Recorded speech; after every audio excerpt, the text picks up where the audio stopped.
Yo, YouTube, what's up with your boy? Sports and Fitness Rants. I'm back, guys. Click that like button. Subscribe to my channel. What's up, y'all? Welcome back, guys. Welcome back, man. Got another great video for you guys today. As usual, man, you guys know the deal on this channel. So about setting the record straight, stopping the lies, stopping the narratives, stopping them from rewriting history, guys. And in this video, we're going to talk about the Lakers. We're going to talk about J.J. Redick and Luka Doncic, the Lakers getting blown out by the OKC Thunder last night. I mean, blown out, guys. Blown out. I mean, they lose by 29 points or something like that? I mean, they got crushed, and it wasn't even that close, the game. The entire starting lineup, I think except for one player for OKC, sat the fourth quarter out, guys.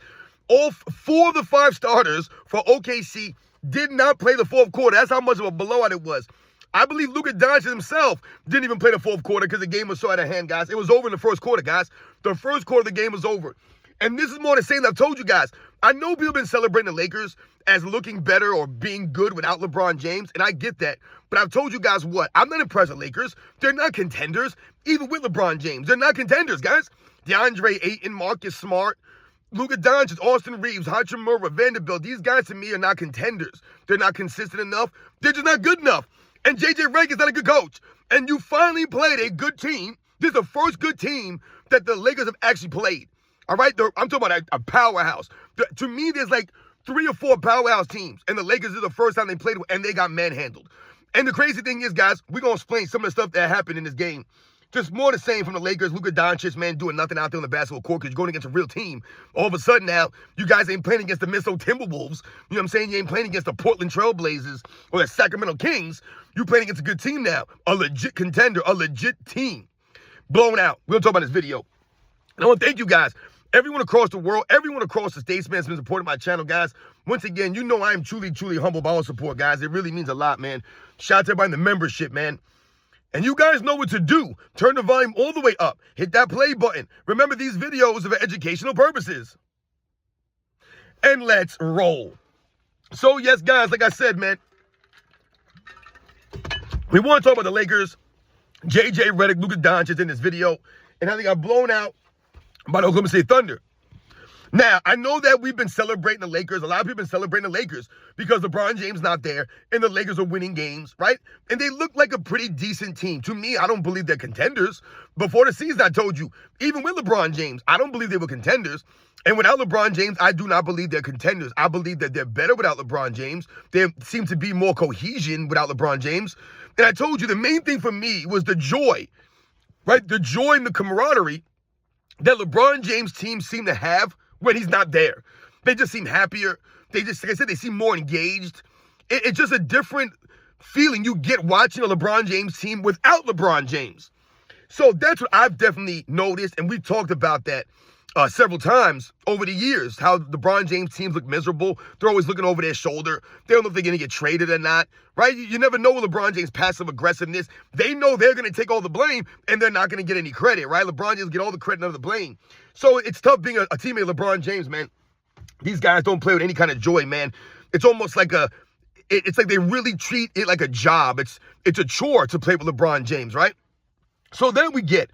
But I've also told you guys, and I posted a screenshot, I don't know, a couple of weeks ago when everybody was ramping up the Lakers and celebrating the Lakers for the start that they have. And like I said, they've had a great start to the season, man. But I said what? They didn't play nobody. They haven't played anyone. Now, the best team that they have beaten this season, I want to say, is the San Antonio Spurs. They beat the San Antonio Spurs by a couple of points a couple of games ago. Great for the Lakers. You know, the Spurs had one of those games where, you know, Victor Wembanyama was a little bit off. The Spurs weren't that great, and they're still a young team up and coming, but that's the best team that they beat on paper. They beat the Minnesota Timberwolves twice, once without Anthony Edwards, but I'm not impressed with them beating the Minnesota Timberwolves because we saw what the Timberwolves did to them last year in the playoffs. They got manhandled. So 2 wins against Minnesota, not impressive. Like I said, you beat the San Antonio Spurs, and remember, in that game against San Antonio, they shot like 1 billion free throws to the San Antonio Spurs. They beat the Sacramento Kings once, the Memphis Grizzlies once. Great for the Memphis Grizzlies. They beat the Miami Heat one time. Who's that? They beat the Portland Trail Blazers. They beat the Charlotte Hornets, guys. These are the teams that they beat. They haven't played or beat anybody. They haven't played Giannis's Bucks, right? They haven't played against the Sixers. They haven't played against any of these other teams. They haven't played the Knicks yet. They haven't played against the Denver Nuggets. As a matter of fact, they don't play against the Denver Nuggets till the end of January. That's the first time they play the Nuggets, the end of January. They play the Nuggets. Right? It's crazy. They play the end of the Nuggets, the end of January. They're not again until like March. But these are the powerhouse teams. They ain't play nobody, guys. They haven't beat anybody. So just like get their start with it. With 8-3 right now, I believe it is. Good start for the Lakers. And was it? They look better without LeBron James, but they're not contenders, man.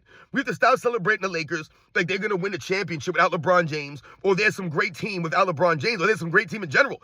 Luka Doncic, where are you at against the good teams, against the great teams? Where's Luka Doncic and Austin Reeves last night against the Oklahoma City Thunder? And I don't want any no excuses, man. Oh, the OKC Thunder are a better team. Yeah, they are a better team. That's the whole point that I'm making here. The Lakers are nowhere on that level. To me, there are 3 legit teams in the Western Conference, just from off the beginning of the season, based off of last year.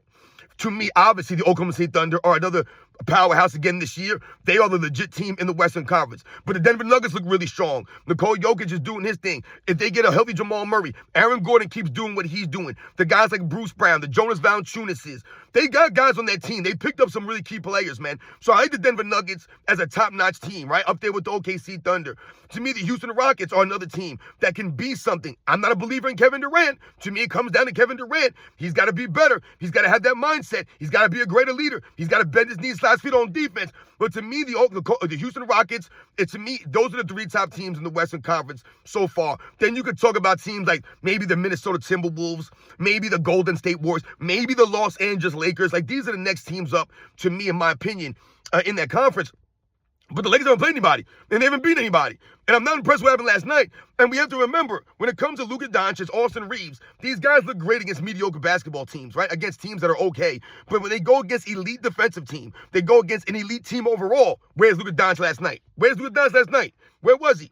The man was, 7 for 20 last night? Didn't even play the entire fourth quarter. 7 for 20 without playing the fourth quarter. 1 of 7 from three-point range. 19 points for Luka Doncic. 19 points against a legit defensive team. And the man was a negative 31. Negative 31 Luka Doncic on the court last night, guys. Negative 31. Where's Austin Reeves at? Oh, Austin Reeves. We're celebrating Austin Reeves. I told you, Austin Reeves only doing that because of the free throws. Because of the free throws. You see what happened last night when they weren't getting a billion free throws last night? What happened? Luka couldn't even crack 20 without a billion free throws. Can't even crack 20 without them free throws. Same thing with Austin Reeves. He scored 13 points last night, Austin Reeves. 13 points. Right? When you're not getting 15 to 17 free throws, then you can't score points, Austin Reeves, right? When you're not knocking down some of these lucky threes. So you have combined between Austin Reeves and Luka Doncic, they combined for 9 turnovers. 9 turnovers, guys. 9 turnovers and a negative 55 on the basketball court. They combined to go 1 for 12 from the three-point line. 1 for 12 combined from the three-point line last night for the Los Angeles Lakers. Luka Doncic, Austin Reeves, man. So once again, I clown the Lakers. I clown Luka Doncic, Austin Reeves, and JJ Redick more specifically for not even having the Lakers ready again. Listen, guys, the Oklahoma City Thunder guys were on a back-to-back. Now, yes, the Lakers were on the road at OKC, but the Oklahoma City Thunder on a back-to-back, guys. On a back-to-back. They just played yesterday. They played last night against Lakers, and they played the night before, guys. The night before, the Lakers have been off since Monday. They didn't play since Monday. So they had a day off in between, and they still came out. I'm not saying they should have won, but they got blown out, guys. Blown out. That's the point I'm making here. They're nowhere or close to an Oklahoma City Thunder level. Look at DeAndre Ayton. What did DeAndre Ayton do last night? DeAndre Ayton, 26 minutes, 6 points, 5 rebounds, 4 turnovers, guys. That's DeAndre Ayton. That's going to be him in a postseason scenario. He ain't going to be consistent. Marcus Smart. Yeah, Marcus Smart's been good in some of these games, but he's also been bad in some of these games. Inconsistent. That's the name of the game for someone like Marcus Smart, someone like DeAndre Ayton. These guys are not going to be there every night giving you 15, 20 points like they have done in a couple of these games, going against nobodies, going against some of these bum teams that the Lakers have played. The Lakers haven't played anybody, guys. No one. They haven't played any of the top-notch teams. You think about some of the teams in the Eastern Conference, they haven't played the Milwaukee Bucks. They haven't played the New York Knicks, right? They haven't played the Philadelphia Sixers. They haven't played any of these teams in the Eastern Conference. And like I said, they haven't played the best teams in the West. So last night, they played the OKC Thunder and got manhandled. Guys, I'm telling you guys right now, the score is not indicative of the blowout, of the magnitude of it was, guys. Guys, I want you to understand something. This is what I tell you about JJ Redick's not a good coach. Because JJ Redick never has his team prepared, I feel like. He's inconsistent. His preparation, I don't know what he's doing. The Lakers were rested. Were rested coming into this game, guys. right? But once again, you're on the road. Lakers can't seem to be doing, and they were doing good on the road this year because they weren't playing against anybody. So they go on the road, and the Oklahoma City Thunder are on a back-to-back, their second game, right? In 2 nights. The Lakers were rested. You come into Oklahoma City Thunder, and J.J. Redick, you have the team prepared to compete against the best team in the league. They are hands down the best team in the NBA, the Oklahoma City Thunder. What they've been doing this year, SGA, what he's been doing this season, once again, another game that he said the entire fourth quarter, still dropped 30 in 3 quarters. So shout out to SGA for continuing to load manage the right way, for continuing to get rest the right way. That's how you get rest. That's how you take care of yourself in the regular season. You beat the teams down that you're supposed to beat, and when you get up big, you take yourself out the game, and that's where you rest. That's where you recover and heal. That's how you do it. So once again, shout out to SGA for doing it the right way, not stat chasing or stat padding to try to average 35-40, checking himself out the entire fourth quarter. He did not play. Because why? Because at halftime, guys, the score was 70-38. You heard me correctly, guys. At halftime, the score was 70-38.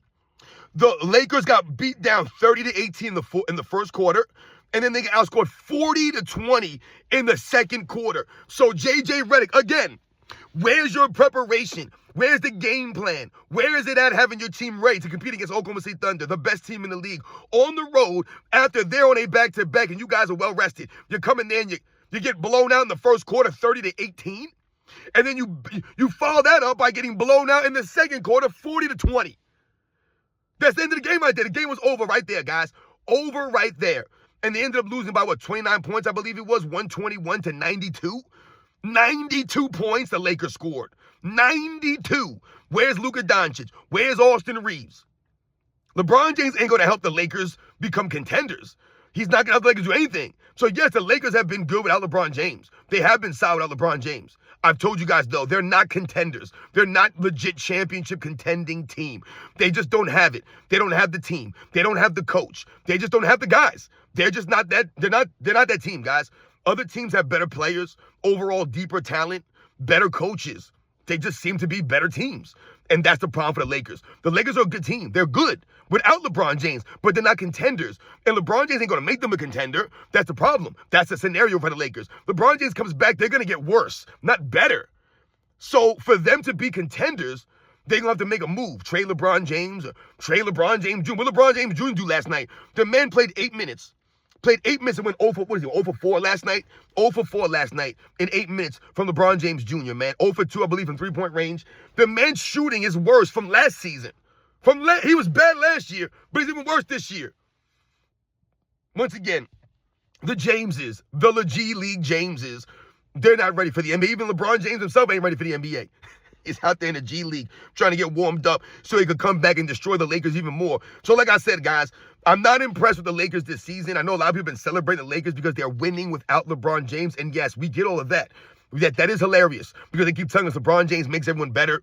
That he carries the Lakers every year. He's carrying the Lakers. How is LeBron James going to do it again this year? How can he do it? He didn't carry them.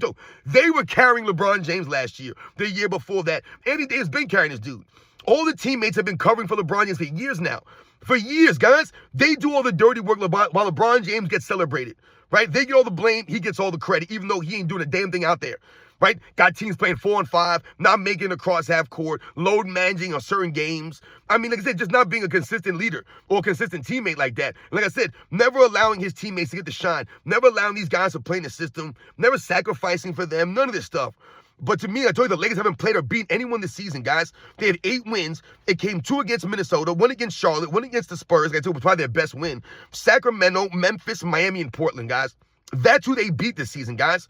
They lost to who? The Golden State Warriors, the Atlanta Hawks, and now the OKC Thunder.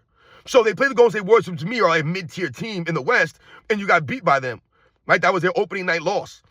And like I said, you lost to the Atlanta Hawks. And now you lose to the Oklahoma City Thunder handedly. Not even close. Guys, I know they competed. No one said they should have won the game. Oh, they were laughing at them because they lost, right? They got blown out. It wasn't even the first quarter, guys. 30-18. 30-18 the first quarter. After OKC's on a back-to-back, you guys didn't even have enough energy to compete with them in the first half of that game. You get blown out in the first half. In the first half, And then the second half comes, and OKC Thunder, all they got to do is go through the motions against you guys. And like I told you, they sat 4 of their 5 starters, did not even play the fourth quarter, guys. Chet Holmgren, SGA did not play. What's the other dude? What is it? Kaysen? None of these guys played in the fourth quarter, guys. None of them played. They still beat the Lakers by 29. And they couldn't even crack more than 92 points of Lakers. So, yeah, I would love to see what they do against the Denver Nuggets whenever they play Denver Nuggets at the end of January. I mean, the Lakers' schedule is an absolute joke, guys. They don't play the Denver Nuggets until the end of January. Like I said, when do they play the Golden State Warriors again? When are they going to play any teams? When are they going to play the Bucks? When are they going to play the Knicks? When are they going to play any teams? The Houston Rockets? I don't get it. They don't play the OKC Thunder again for a while. Like, it's just crazy to me, man. The Lakers ain't like that. Luka Doncic, where you at last night? You guys were rested. You've already load managed like 4 or 5 games already this season, Luka Doncic. SGA ain't doing none of this stuff. He ain't missing no games. And SGA is doing this, right? Like I said, balling out, not stat padding, sitting out 4 quarters with his best teammate out. Jalen Williams hasn't played a single game. And Chet Holmgren's already load managing, missed like, half the games, Chet Holmgren. And they're still, 11-1, 12-1, the Thunder? The hell out of here, man. And like I said, Doncic scored 19 points on 7-20 shooting. Like I said, he had 4 turnovers. They combined him and Austin Reeves for 9 turnovers, -55. And like I said, just a combination of 1 for 12 from the 3-point line. Like I told you, when these guys not getting all these free throws, all of a sudden, their game ain't like that. They're not like that. And they don't play defense. Luka Doncic ain't playing defense. Austin Reeves ain't playing defense. Who's playing defense? DeAndre and Marcus Smart, Rui Hachimura, Vanderbilt. These are defensive guys. But your 2 main guys ain't playing D. And not that they're not good at D. They just can't play D at all.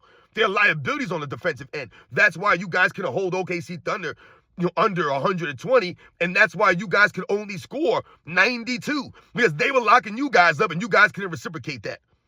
And they just showed that improved, that they're miles ahead of you guys, light years ahead of you. And JJ Redick, again, where's the coaching ability? Where's the IQ of JJ Redick? Where's the adjustments at from JJ Redick? You don't have your team prepared coming into this game. You're down 70-38 at halftime. 70-38. The NBA, I'm going to do a separate video, but the NBA's, the scoring again is out of control, guys. Remember last year we talked about how many 30 and 40-point blowouts there were last year? Well, I wrote down a bunch of these scores, guys, and it's looking pretty similar again. And last night was a 29-point loss for the Lakers, guys. You guys know the deal, man. I'll catch you guys on the next one.